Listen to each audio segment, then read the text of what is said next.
নৌকার পোস্টারের সঙ্গে সঙ্গে হাত পাখাকেও আমরা বাতাসে উঠতে দেখেছি।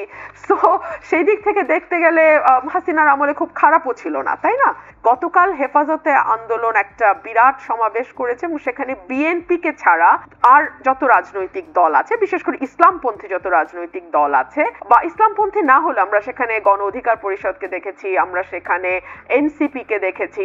সো বিএনপি বাদ দিয়ে মোটামুটি অন্য সকল রাজনৈতিক দলের উপস্থিতি সেখানে ছিল। ঐক্য কি ভয় পাচ্ছেন আপনারা? না, আমরা ভয় পাচ্ছি না, কিন্তু সেই ঐক্য থেকে যে বার্তাটা দেয়া হচ্ছে সেই বার্তাটা রাজনীতির জন্য খুব সুখকর বার্তা না, বা রাজনীতির জন্য খুব পজিটিভ বার্তা না। কিরকম বলা হচ্ছে যে আনুপাতিক হারে, মানে আনুপাতিক ভাবে নির্বাচন হতে হবে, ফার্স্ট পাস দ্য পোস্ট ওই পদ্ধতিতে নয়, পিআর পদ্ধতিতে হতে হবে, proportional representation, lower house of proportional representation, upper house of proportional representation.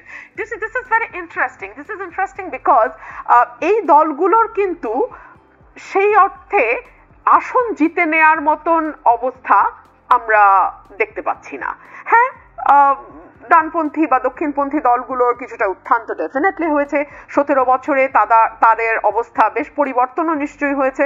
আমরা ইসলামী আন্দোলনকে দেখেছি যে 2024-এর ইলেকশন বাদ দিয়ে এর আগে যতগুলো ইলেকশন হয়েছে সবগুলোতে তারা নির্বিঘ্নে অংশ নিয়েছে, কোনো রকম কোনো বাধা বিপত্তির মধ্যে পড়তে হয় নাই। নৌকার পোস্টারের সঙ্গে সঙ্গে হাত পাখাকেও আমরা বাতাসে উঠতে দেখেছি।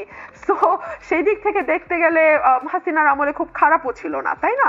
এবং সেই সঙ্গে এখন তাদেরকে তো আর ফ্যাসিবাদের দোষর বলা হয় না। না, তাদেরকে বলা হয় না। লাকিলি 2024-এর ইলেকশনটা তারা করে না, বিকজ তাদের একজন প্রার্থী ফিজিক্যালি খুবই খারাপ ভাবে আক্রান্ত হওয়ার পরে 24-এর ইলেকশনটা তারা বর্জন করে।